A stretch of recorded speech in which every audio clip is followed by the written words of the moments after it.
Welcome back to the channel, everybody. I am Mick Alphaname.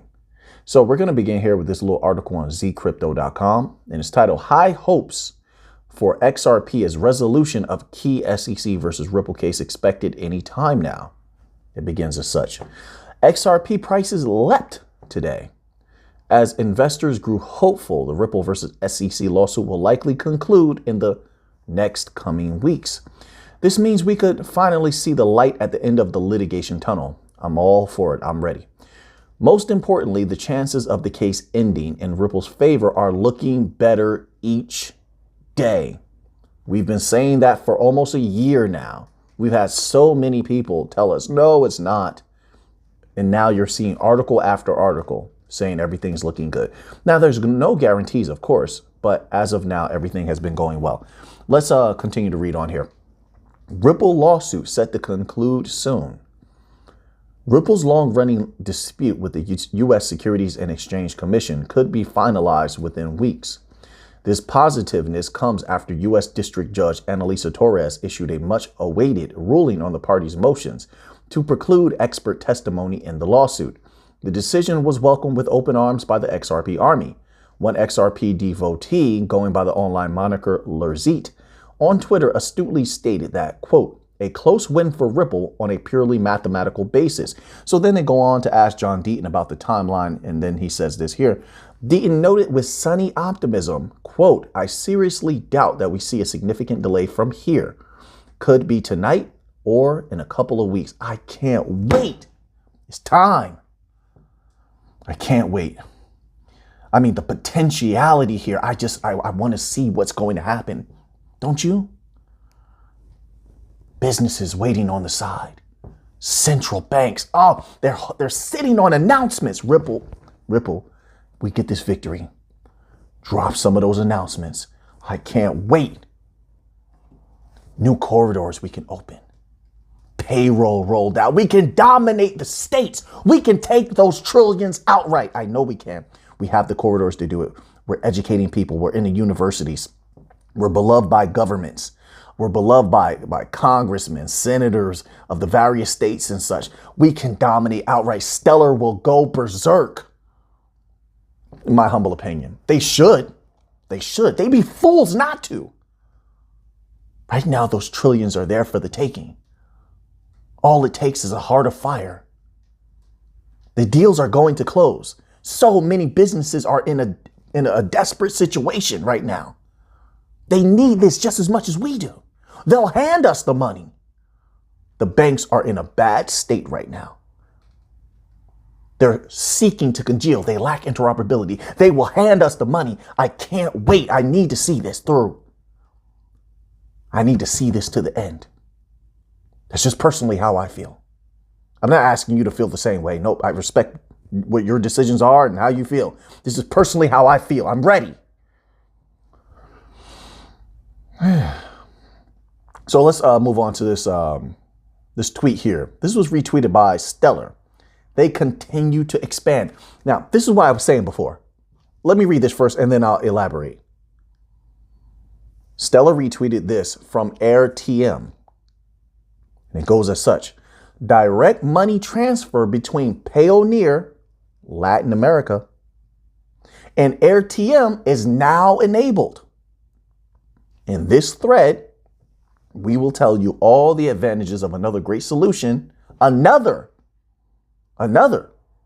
great solution for digital entrepreneurs throughout Latin America. It says, stay tuned. More are coming. Look how rapidly everything is expanding on Stellar. Look how they've been going berserk already. Can you imagine when there's regulatory clarity? Stellar and XRP are like this. So not only do their prices move together, at least that's what we've seen, but because their use cases are so closely related, if XRP comes out on top in this case, it's like regulatory clarity for XLM, Algo, and everyone else. All the other bank coins that have a very closely related use cases. They will dominate in the United States. And you know what's crazy? Most people don't even know about Ripple. Most people don't even know about stellar. I mean, in the real world, don't go by what you hear here on YouTube and TikTok and Twitter. You know, this is kind of like its own realm. No, out there in the real world, you walk up to somebody out there in the real world. You're sitting in a business meeting, next business meeting, just ask somebody, do you know what Ripple is? You ever heard of Ripple? Almost nobody knows Ripple. XRP, stellar, Algorand. So now you see, when that bull run starts, they won't know what hit them. It'll seem like everything came out of nowhere, but you and I know. You and I know.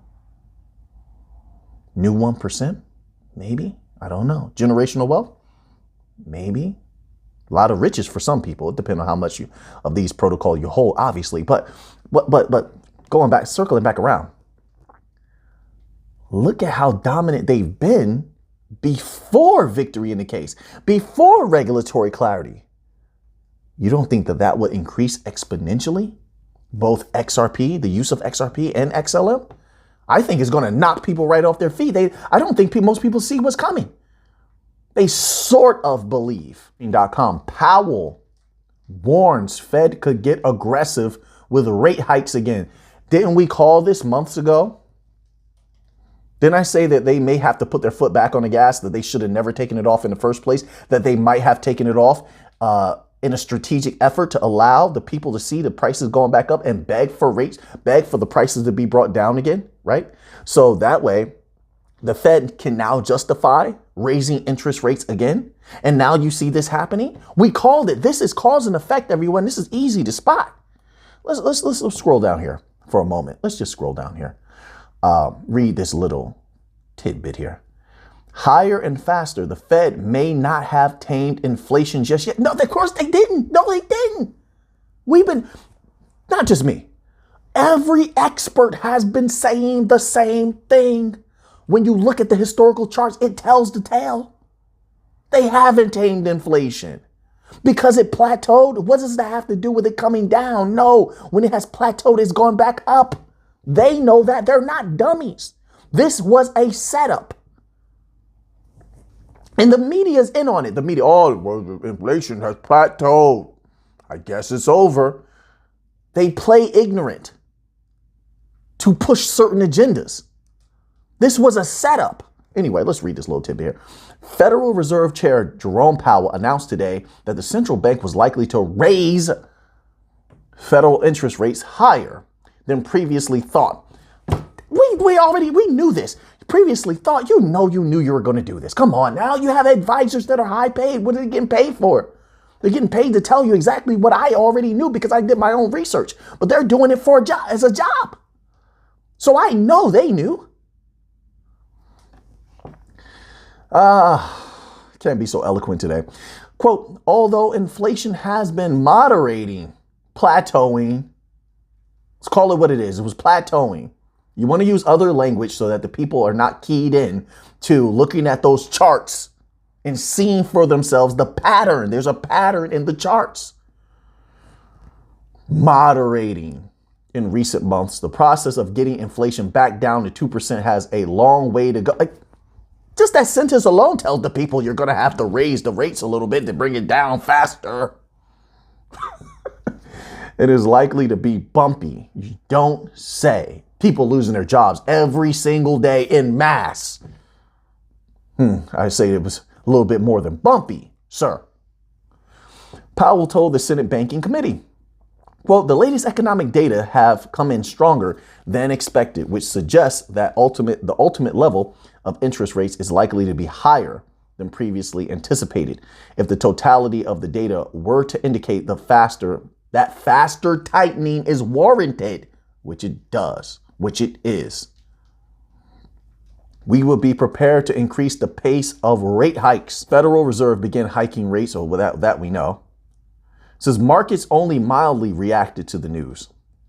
At the time of writing, the DXY is up 0.98%, while the S&P 500 is down 0.96%, the NASDAQ 0.63%, the Dow 0.90%, Bitcoin and ETH are holding well, with the top cryptocurrency having only slid 0.45% and the top smart contract platform by 0.49%. Yep, they're going to be they're the top smart contract platform for now, but Algorand will dominate them. Hedera will dominate them given enough time. Yes, ETH will continue to make some money. They will probably make some good money, but they're going to get dominated and blown out of the water by superior smart contract platforms like Algorand, Hedera, XDC. Check it out for yourself. Just read the white papers for yourself, and what you will glean, what you will behold, is superior technology. But that's just my humble opinion. Let's move on here.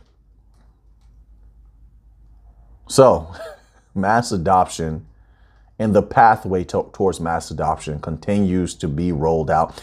Here we have an article on coinaddition.com. Thailand implements tax relaxation on digital token companies. I've been saying companies have been moving not only out of the United States to other areas for a long time, but also people are expanding their companies, not necessarily removing them from the West, but also opening new branches of their companies in more crypto-friendly areas so that they can thrive and take advantage of the new financial system when it's rolled out fully. And here you have Thailand, where a lot of people have been moving to and starting businesses in. Relaxing taxation on digital token companies. Let's read this little tidbit here. The government of Thailand announced that companies that issue digital tokens would be excluded from the corporate income tax and value added tax, making it delicious for business to come there. While the West is doing what? What's the West doing? I wonder who's going to win more. Over the past few months, the country has been introducing policies to regulate crypto and thus promote secure and transparent digital asset trade. The nation's relaxation on crypto tax is not for the first time. Last year, the government relaxed the tax rules for investments in digital assets with the intention to promote the crypto industry as a whole. You have Thailand making it easy for people. You have the United Arab Emirates making it easy for people. You got Australia working on certain cryptocurrency regulations they're getting ready to roll out. You have the UK doing the same. You have everywhere trying to move forward with the new financial system, except for the West. The West is at the West is at rest. They are. They're asleep on the job, man. My word. All right. Currently, regarding the termination of tax from the crypto issuing companies, a member of the executive committee of the Democratic Party of Thailand commented that the companies would have alternate ways of raising funds through investment tokens in addition to the traditional methods like debentures. In addition, that member pointed out there would be 128 billion baht, the equivalent of $3.71 billion worth of investment token offerings over the next 2 years. All right, so now let's move on to another little piece of news here that hints at mass adoption moving forward. Regulatory clarity following close behind. This is from zcrypto.com, and this article is titled Amazon NFT Marketplace Speculations Heighten. New reports say it could go live on April 24th. Of course, that's just rumors. Who knows? But this shows you that mass adoption is near. Having the world's largest e-commerce platform, Amazon, launching a marketplace for trading non-fungible tokens or distributing NFTs has been a subject of speculation in the crypto space for quite some time. The speculations have been increasing, with sources claiming it could be as soon as next month. According to reports, April 24th is rumored to be the date Amazon would debut its NFT initiative, including a marketplace dubbed Amazon NFT Marketplace or Amazon Digital Marketplace. Unnamed sources claim the platform could first be launched in the US and gradually rolled out globally. An email blast would be sent to Amazon Prime customers, estimated at 170 million in the US. So, listen, I don't know the validity of this. They claim sources, but even so, we've seen a lot of major entities trying to get involved with NFTs, or at least they're setting up to do so when there's regulatory clarity. I think that will be more logical, in my humble opinion. But it's Amazon. They have a lot of power. They could possibly do something like this. But what this means to me is that, once again, mass adoption. We're seeing trickles of it. So now let's move on here. So now we have this article from CoinDesk.com, and it's titled, Judges Express Skepticism of SEC Arguments in Grayscale Bitcoin ETF Hearing. So I don't really care about the Grayscale Bitcoin aspect, but the judges going against the SEC is significant because we've been seeing this energy spread out across the legal system. Much of the legal system does not agree with what the SEC is doing, and they're going against them. This is very good for us. So let's scroll down here and read a little bit. A panel of judges appeared skeptical of the U.S. Securities and Exchange Commission's arguments during an appeals court hearing in Grayscale's ongoing bid to convert its Grayscale Bitcoin Trust into Exchange Traded Fund, ETF. The company went to court Tuesday to argue the SEC's denial of its ETF application was arbitrary, telling the panel of judges that Grayscale is, quote, asking to be regulated by the SEC through its conversion of GBTC to an ETF. Grayscale is a subsidiary of Digital Currency Group, CoinDesk parent company. Chief Judge Srinivasan and Judges Naomi Rao and Harry Edwards of the District of Columbia Circuit Court of Appeals in Washington, D.C. asked SEC Senior Counsel Emily Parise a number of questions about the agency's argument that Bitcoin futures prices underlying the futures ETFs were more resistant to manipulation than spot Bitcoin markets might be if a spot Bitcoin futures ETF was approved. Judge Rao asked a number of questions about futures prices, contrasting with spot prices. Quote, it seems to me that what the commission really needs to explain is how it understands the relationship between Bitcoin futures and the spot price of Bitcoin. It seems to me that one is just essentially a derivative. They move together 99.9% of the time. So where's the gap in the commission's view? Unquote. In the SEC's view, said Parise, the 99% correlation does not equate to causation, saying that figure only refers to once a day prices rather than intraday prices. She had earlier already mentioned that in the SEC's opinion, quote, it is undisputed that spot markets for Bitcoin are fragmented in contrast with Bitcoin futures, which trade solely on CME. Fragmented or decentralized, right? It's the same thing, right? But it's supposed to be that way to a degree. The other judges also asked a number of questions ranging from the legal defense by the SEC to how it evaluated the test it used to reject Grayscale's bid. The judge's apparent skepticism of the SEC's position is sending GBTC higher by 5% on Tuesday, while the price of Bitcoin is flat at $23,300. Okay, so we're going to stop right there. The SEC is absolutely insane. I'm just tired of the fighting. They just want to fight everyone they're using irrational arguments, in my humble opinion, and just they have the force in order to back those irrational reasonings. It's unbelievable. I'm just tired of it. I just want to move forward beyond this. They're completely insane. Anyway, there's no clarity anywhere. There's no clarity. There's no regulations. No one knows what to comply with. This is the West. This is supposed to be the best. This is not the best. This is shameful behavior. This is from Cointelegraph.com. This article is titled, China Announces Plans for New National Financial Regulator. The new administration will replace the current banking and insurance watchdog, which coincides, will replace the current banking and insurance watchdog, which coincides with a more extensive government overhaul. The Chinese government has plans for a governmental overhaul, according to a new announcement. This includes introducing a new national financial regulator. On Tuesday, March 7th, the government announced that its current banking and insurance watchdog, the China Banking and Insurance Regulatory Commission, will be abolished. The responsibilities of this commission will be moved to a brand new administration, as will particular functions of the central bank and securities regulator. The legislature will vote on a plan for institutional reform on Friday, March the 10th. When in place, the new financial regulator will, quote, strengthen institutional supervision of behaviors and supervision of functions, quote, unquote, according to the plan. Currently, the financial industry in China is under the supervision of the People's Bank of China. It was, wow, is that so?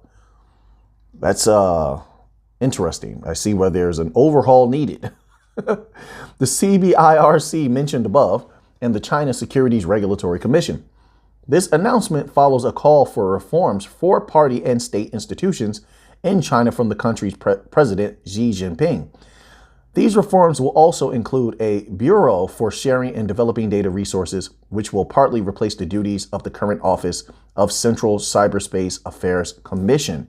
Very, very interesting there. So, once again, and this is a great article, by the way, go to Cointelegraph.com to read the rest of it and check them out. They released a bevy of great articles over there. All of these websites are doing a great job. This article is from bncrypto.com and it's titled, Crypto Needs a Consolidated Home Country Supervisor, U.S. Bank Regulator. Scroll down here. It says the acting director of the Comptroller of the Currency, OCC, believes crypto needs a single consolidated supervisor if future scandals are to be avoided. Is that so? Addressing the Institute of International Bankers in Washington, D.C., Michael Hsu, the comptroller of the OCC, stressed the need for home country supervision for crypto. He believes that the FTX collapse was similar to the Bank of Credit and Commerce International fall in the 1990s. Let's scroll down here. Crypto is everywhere but nowhere, says director. According to an article, Hsu argued, quote, by seemingly being everywhere and structuring entities in multiple jurisdictions, they were effectively nowhere and were able to evade meaningful regulation. That's a very interesting statement for a variety of reasons. It says, like FTX, Hsu said, quote, currently, no crypto platforms are subject to consolidated supervision. He clarified that not all global crypto companies would go down the path of FTX, but they need to be overseen by a credible third party. That's interesting. So are you saying the SEC is not credible? Because I would agree with that. Hsu said, quote, we won't be able to know which players are trustworthy and which aren't until a credible third party, like a consolidated home country supervisor, can meaningfully oversee them. Right now, it doesn't seem that